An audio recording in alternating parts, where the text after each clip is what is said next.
wabarakatuh. Alhamdulillah.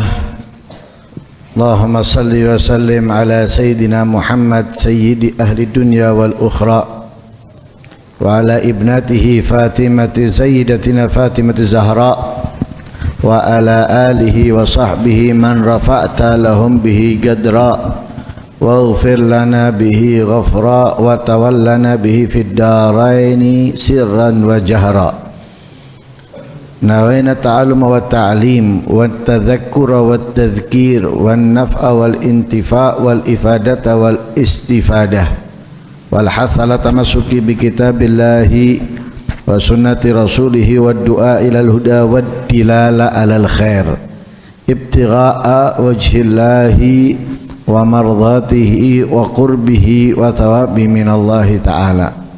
Subhanallah, alhamdulillah, wa la ilaha illallah, Allahu akbar, wa la hawla wa la quwata illa billahil aliyyil azim. Adada kulli harfin kutiba aw yuktabu abadal abidin wa dahrad dahirin. Subhanaka la ilma lana illa ma 'allamtana innaka antal alimul hakim. Allahumma ja'al anfusana mutmainnatan tu'milu biliqa'ik wa takna'u bi'ata'ik wa takna'u biqada'ik. Allahumma ya man biyadihi maqalidul umur kulliha wa ilayhi yarjul amru kullu ya fattah ya alim iftah alaina fathan qariba in tastaftihu faqad ja'akumul fatah inna fatahna laka fatham mubina nasrun minallahi wa fathun qarib. Allahumma aghnina bil ilmi wa zayyinna bil hilmi wa akrimna bit taqwa wa jammilna bil afiyah bi rahmatika ya arhamar rahimin. Qala al musannif rahimahullah wa nafa'ana bihi wa almikum fid darain amin.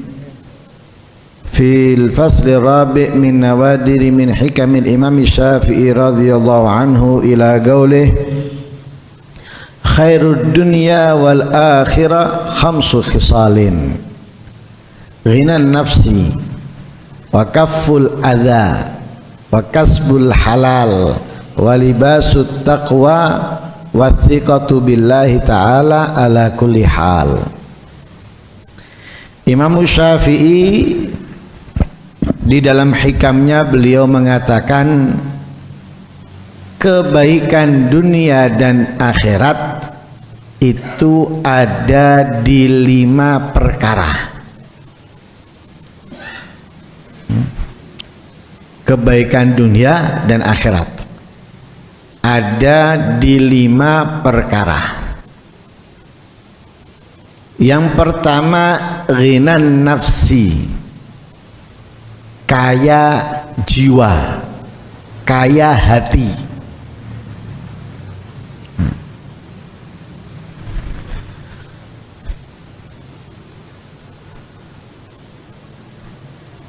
Kekayaan sesungguhnya itu adalah kekayaan jiwa dan hati, bukan kekayaan harta benda. Karena kekayaan harta benda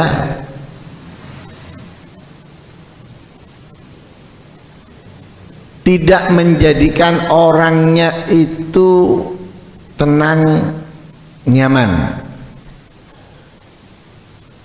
nyantai. Justru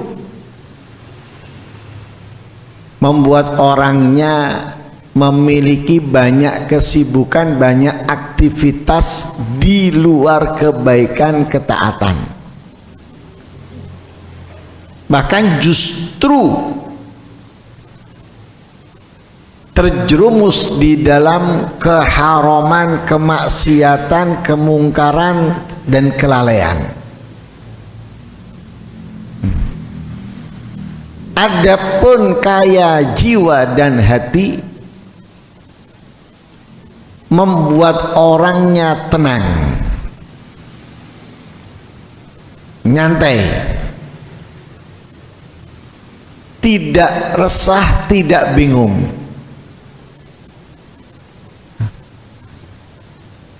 dengan kondisi dan keadaan apapun yang dihadapi dan dialaminya. Karena itu Nabi SAW beliau mengatakan laisal ghina an kasratil ard walakinnal ghina ghinan nafas. Katanya Rasulullah, bukan kekayaan itu karena banyaknya harta, punya banyak tanah, punya banyak emas, punya banyak kendaraan dan sebagainya, bukan. Tapi kekayaan, katanya Rasulullah, itu adalah ghinan nafsi, kekayaan jiwa dan hati. Kaya jiwa dan kaya hati itu menjadikan seseorang itu legowo dan pemaaf, sesuai sifat yang diinginkan oleh Allah dari hambanya. Yang ada tentunya sifat itu pada orang-orang yang bertakwa dan orang-orang yang menjalankan kebaikan. Wal afina anin nas, orang-orang yang selalu memaafkan kesalahan orang lain. Lah yang bisa memaafkan kesalahan orang lain ini lebih-lebih seketika itu ia memaafkan, itu karena ia ghinan nafsi, merasa kaya dan cukup dengan apa yang ada di dalam dirinya, yang ada di dalam hatinya, sehingga dia menjadi pemaaf.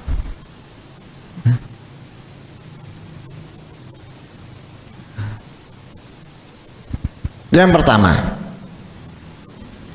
Yang kedua, kaful adha, tidak mau mengganggu orang lain. Yang kedua, tidak mau mengganggu orang lain dengan apapun. Jadi hidupnya berusaha menghindari segala sesuatu yang membuat orang lain terganggu.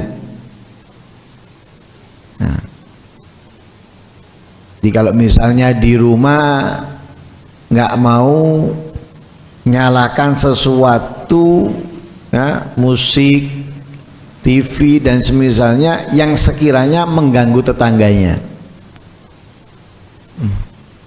nggak mau.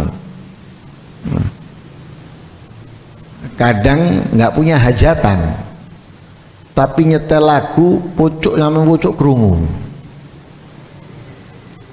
tanpa ia berpikir rumah kedua, rumah ketiga dari rumahnya itu ada yang sakit atau ada yang susah tidur, kebetulan mau tidur, tanpa berpikir.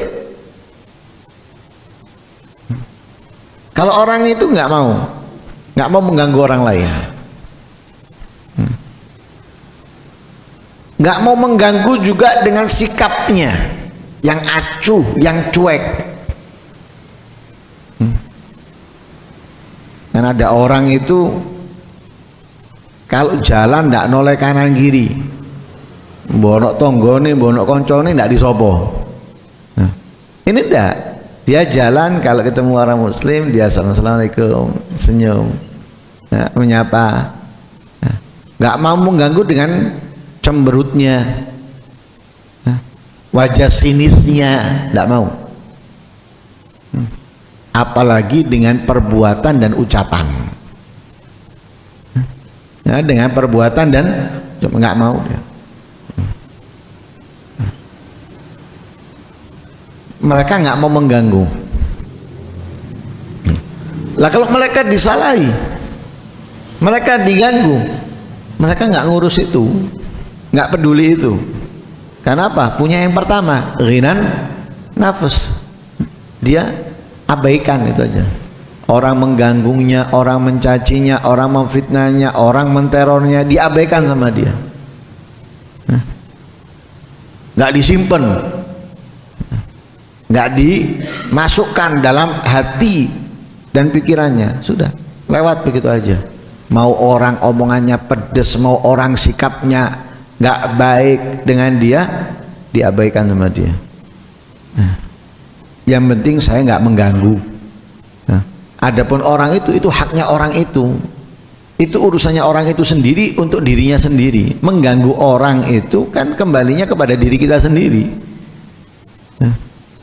bukan kembalinya kepada orang yang kita ganggu. Kembalinya kepada diri kita sendiri. Keburukan kebaikannya itu kembalinya ke kita. Nah, sehingga orang yang ingin mendapatkan kebaikan dunia dan akhirat, kaful adha, menahan dirinya, menjaga dirinya, tidak mau mengganggu orang lain. Sehingga segalanya dijaga sama dia, ucapannya dijaga, perbuatannya dijaga, sikapnya dijaga, jangan sampai keluar dari dirinya sesuatu yang menyakiti, yang mengganggu orang lain. Yang ketiga, kasbul halal. Yang ketiga, mencari, mengambil yang halal. Mencari dan mengambil yang halal. Yang mana Allah Subhanahu wa ta'ala memerintahkan untuk mengambil yang halal ini bagi orang-orang yang beriman, sebagaimana Allah perintahkan para rasul. Allah perintahkan para rasul tidak memakan, tidak meminum, tidak mengambil, tidak memakai kecuali yang halal. Perintah itu juga diperintahkan oleh Allah kepada orang-orang yang beriman.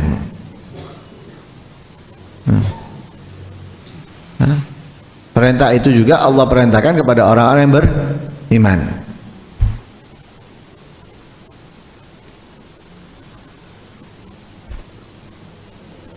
Karena itu mencari yang halal menjadi kewajiban bagi seorang muslim.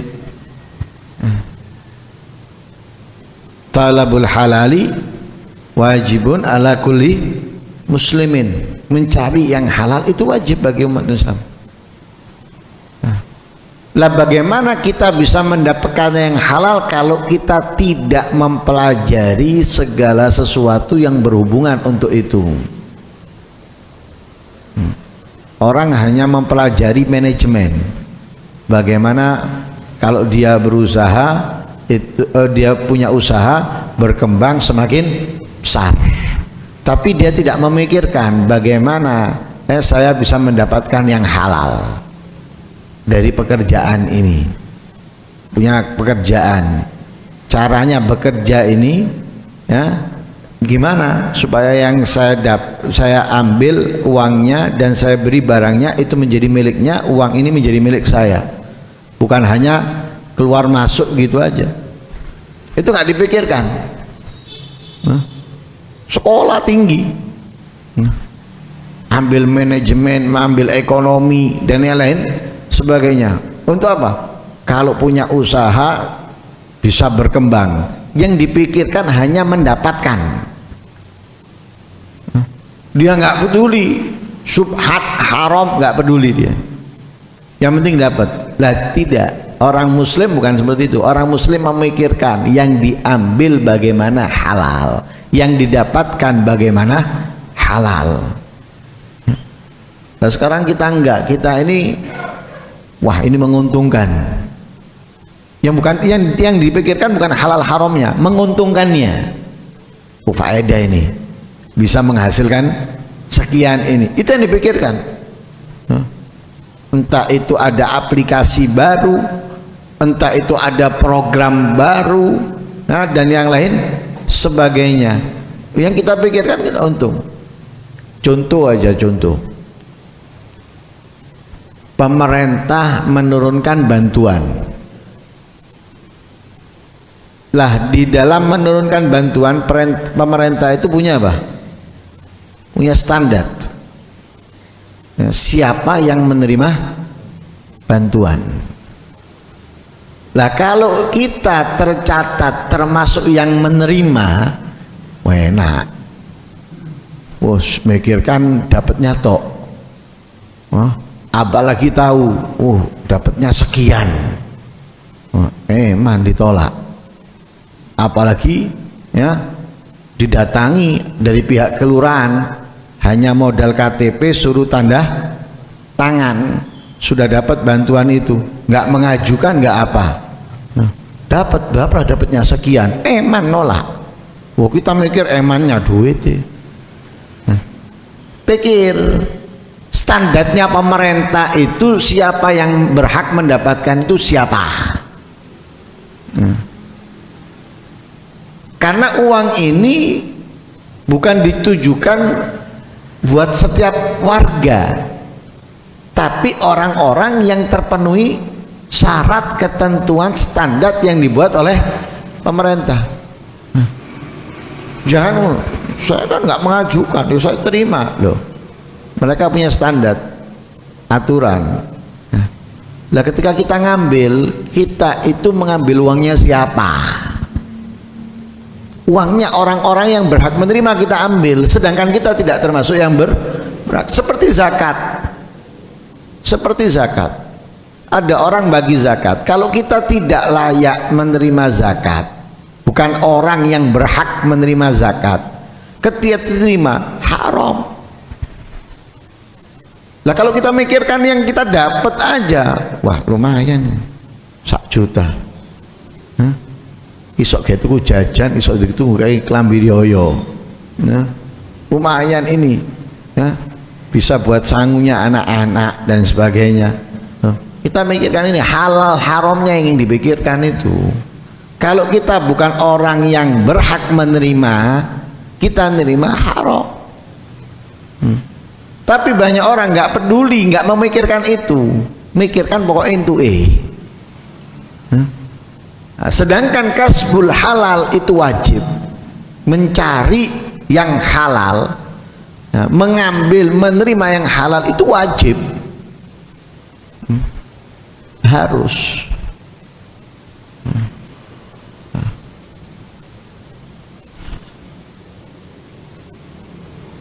Lah kalau sampai kita mengambil yang haram, akhirnya apa?